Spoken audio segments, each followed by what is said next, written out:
ñu dagg signal bi léegi nag bu fekkente ni ministère bi daa def comme li Moussa Bocar Thiam waxoon lu mu daggee woon signal Walfadjri bi par exemple.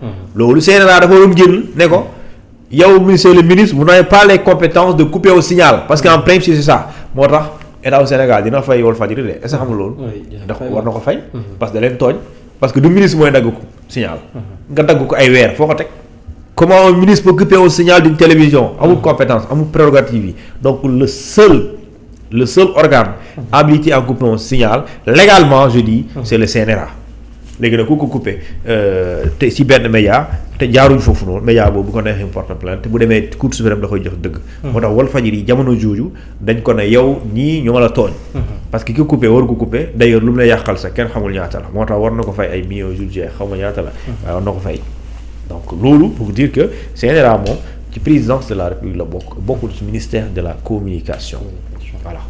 exactement donc loolu nekk na lu leer keroog dafa am benn décret bu génn pour nu gën a structurer li nga xam ne nag moo di primature daanaka décret boobu sax ñu si bëri xaw nañ si juum par rapport ak titrage bu ci Le Soleil defoon que ni actuellement on a un premier ministre super fort comme ni ko président Diomaye annoncé woon que ni dafa soxla des ministres forts des DG forts et un premier ministre super fort mais ginnaaw bu nu saytoo li nga xam ne nag moo di bile décret daanaka nekkul un premier ministre super fort mais dafa mel ni rek un premier ministre super chargé loolu daal di am alors décret bi aussi ana tey ji ban jàngat nga nu ci mën a defal par rapport ak soppite ak fonctionnalité yu bees yi nga xam ni amal nañ ko fële ci primature. waaw man bi sax defoon naa erreur si moo tax ma première compréhension j'ai mal compris en fait. da nga jàppoon ni super fort la am. waaw def naa erreur foofu def naa erreur de. maa ngi jégalu yéen ñii lire sama vidéo boobu xam naa su boobaa da ngeen naan waa ji moom wax. pourtant nag du deew de mais. waaw def naa erreur boobu soo waay mooy juum na ñun ñëpp. waaw def naa erreur boobu mais bonne foi la vraiment erreur bi ma def noonu c'est une bonne foi en toute sincérité. mais Thioune juróom kay Sénégal ñëpp a juum ndax Soleil. waaw dama juum. donc titre ni un premier ministre super fort xaw ma lan la ci tegaat ba ñu ko interpellé ñëpp ci juum. waaw léegi man xam nga premier ministre super fort mooy la c'est là pour que le premier ministre soit super fort. il faut qu'il ait de nouvelles prérogatives. constitutionnelles. Voilà.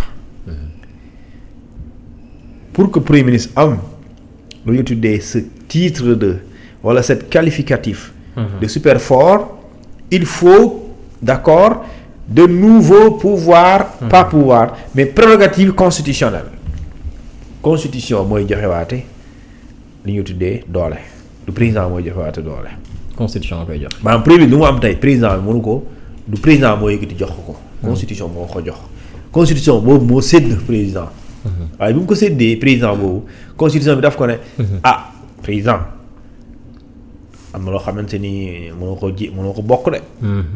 ñu ne ko lan la ñu ne ko am na loo xam ne mënoo ko bokk na si accréditation ambassade yi kenn mënu koo séddoo ak yow. mbirum armée kenn mënu ko séddoo ak yow. mbirum nomination ministre gouvernement kenn mënu ko séddoo ak yow. am na yeneen. conseil des ministres waaw ñu ne ko yow yaay responsable de ce qu'on appelle de la sécurité nationale. kon fan. conseil sécurité nationale yow yaa fay présider yaa fay ne. léegi mu am yoo xamante ni yow ambassadeur bu war a ñëw Sénégal yow yaa koy accrédité premier ministre mënu ko loolu mooy pouvoir loolu mooy prérogative léegi nag pour que premier ministre mën a def yooyu séddoo ko ak yow loolu il faut constitution ñu changé ko constitution bi ñu changé ko après ñu def par exemple référendum wala ñu def lu ñu tuddee une révision constitutionnelle à travers je sais pas quoi dans ce cas ñu ne le premier ministre comme le président mën na def lii mën na def lee par exemple une prérogative présidentielle le président de la République peut nommer aux emplois civils et militaires mais le premier ministre certes constitution may na ko mu nommer emploi civil pas militaire mais pas n'importe quel emploi civil parce que lu yoon daf ne suy nommer emploi civil lu yoon dafay encadrer conditions prévues la nomination est fixée encadrée par ce qu'on appelle la loi donc am na yoo xam ne mënoo ko nommer par exemple le premier ministre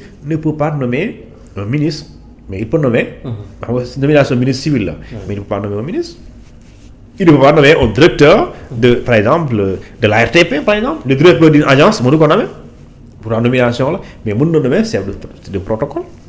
maanaam Djibril Gueye Ndiaye premier ministre moo ko nommer.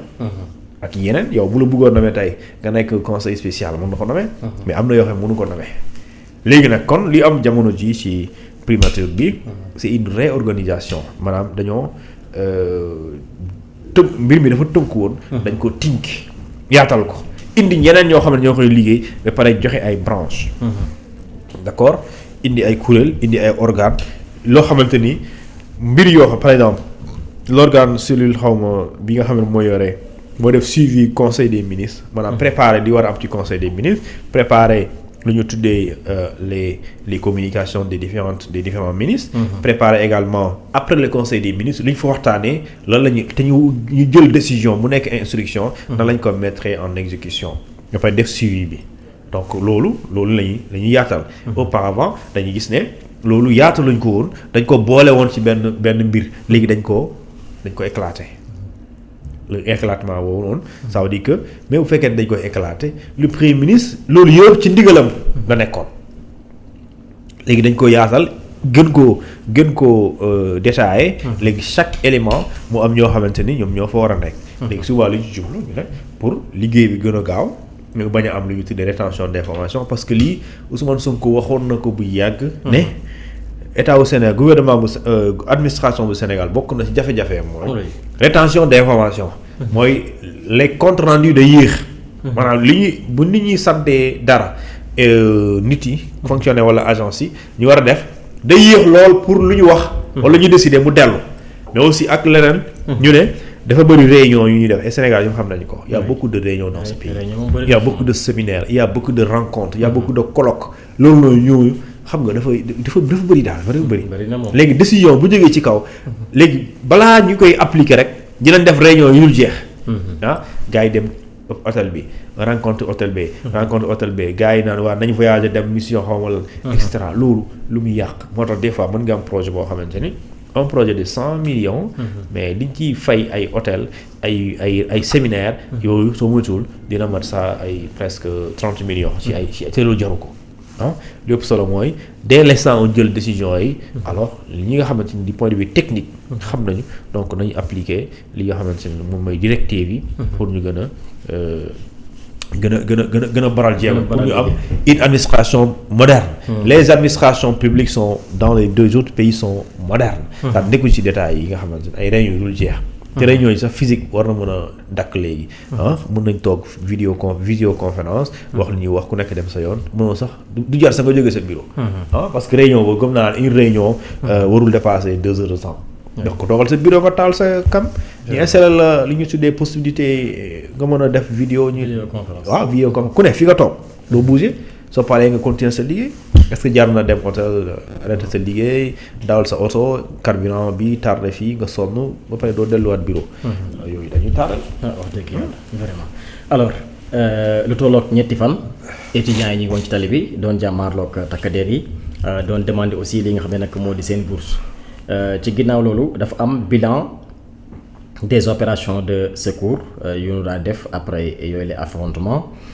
entre forces de défense yi ak ñi nga xam ne ñoo étudiants yi fële ca université alors ci bile rapport bu ñu sukkandikoo ñi si daal di jëlee ay blessures ñu ngi toll ci 139 victimes dont 56 femmes et 83 hommes aucun décès constaté maanaam ginnaaw bu nu saytoo ba noppi gisuñu ci kenn koo xam ni ñàkk na ci bakkanam 15 si ñoom jot na leen daal di évacuer 13 yi ñoo nekk fële nga xam ne nag moo di ci hôpital Grand Yoff nu gën ko xam ci CTO ñaar ñi aussi nekk fële nga xam ne nag moo di ca hôpital principal donc bilan bi loolu la lu tollook ñetti fan ginnaaw ndaw ñi wala étudiants yi wàccee woon ci tali bi doon jàmmaarloog ñi nga xam ne nag ñoo di takkateer yi doon demande aussi li nga xam ne nag moo di seen bourse donc mu nekkoon situation bu tendue fële ca université Cheikh Anta Diop Ndakaaru.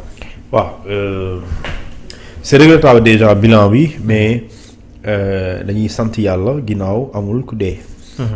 loolu sant yàlla la. te je pense que émission bi ma defoon fii laata ñu waxtaan. laata premier ministre ak ministre Daouda Ngom. ak président assemblée nationale El Malick Ndiaye laata muy daje ak étudiants yi. alors bokkoon na sama inquiétude mooy dañuy trouver solution balaa dara di fa xew. parce que ñun am nañu expérience bi. dund nañu fi Balla Gaye dund nañu fi Fallou Sène ak ñeneen ñoo xamante ni ba tey seen cas vraiment leerul donc nañu xool solution lu gën daal sur état wu Sénégal même bu dee mënu ko fay wala bu dee mënu ko fay tout de suite daar na initier ay démarches yoo xamante ni dañu waxtaan ak étudiants yi parce que naqaruñu waxtaanal déjà pour prouver que naqaruñu waxtaanal mais bu coow li bu mu commencé dégénérer. mais danoo waxtaan ak ñoom mais pourtant dañ leen wax ñu dégg. ñu dégg ba pare ñu promettre leen ñu nekk à la disposition ñu ngi toog di déglu. donc je pense que loolu aussi il faut ñu am habitude boobu. àdduna dialogue warul dakk. ñu dañoo nekk ci dialogue permanent mooy waruñu waxtaan. parce que dafa am circonstance bi tegu fii on doit discuter on doit dialoguer au quotidien pour ne pas dire en permanence léegi nag li am université. mooy. et je pense que le ministre wax na ci lu bëri. ci wàllum paiement bourse yi. paiement bourse il faut ñu xam lu muy représenté ci étudiant bi mooy li salaire di représenté ci liggéeykat Sénégal fii loolu la bourse di représenté ci étudiant. donc loolu muy représenté ci moom bu ko xeebal fayal ko. moi je suis pas d'accord ci benn quelconque retard wala non paiement de bourse moi je suis pas d'accord.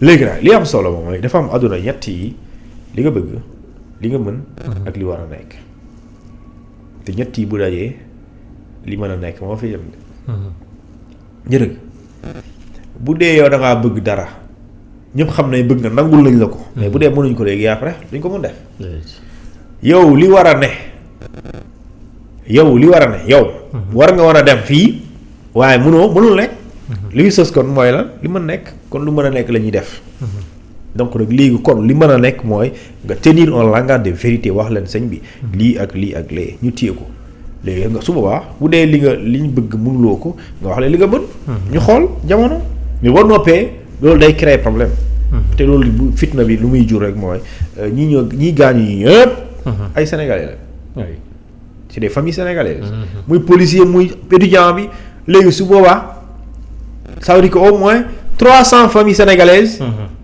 ku ne am nga kenn ku gaañu sa kër. wala si jar ñooñu ñëpp bu doon da nga leen agressé. dañuy am interdiction temporaire de travail. wala dañuy am certificat médical boo xamante ni da leen di xëñ liggéey bu doon da ngeen doon xeex sax dañ lay tëj. waaw léegi kon 300 et quelques familles ku ne am benn si ñoom bu yeewu am nañ blessure bu mu jógee ci diggante policier bi ak étudiants yi. loolu je pense que c'est évitable. lu évitable nag dañ koy éviter. d'accord mais du ñu nekk rek étudiant et je suis pas d'accord pour ceux qui disent que suppression des bourses. supprimer la bourse pour faire quoi. tubaab yooyu ñuy wax tubaab yooyu dafa am fu ñu rawee te ñun tollaguñ fa. tubaab bi pour yu ñuy bax nii tubaab yi yow boo amee doom. bu commencé bu juddoo am na compte boo ko épargner la. balaa mu am boo amee 18 ans li nga ko dajaleel. ci loolu ngay ñëw fayal ko mu dem jàngi université. yow fii wax ma Sénégal wax ma la amul de mais bëriwul. tubaab yi sax am na ci ñoo xamante ni Sénégal sax gis naa ñu koy def. assurance à vie. par exemple sa doom mu juddu. nga koy cotiser assurance nga souscrire ko assurance. même yow paa bi boo demee ba retraite sax xaalis boobu moom la ñuy fayee étudiant yi. mais fii Sénégal fii mais loolu amu fi. waaw léegi bu dee étudiant yooyu ñu fi ñëpp ëpp si étudiant réew mi il faut ñu xam. dañuy jógee ci zone yu métti. waaw ñenn ñi seen yaay amuñu salaire seen papa yi amuñu salaire waaw léegi kooku lu mu am muy 30 000 nga ko bëgg ko supprimer. si boobaa étudiants yi résultats yi ñuy wax day gën a bon de. xam nga loolu. donc il faut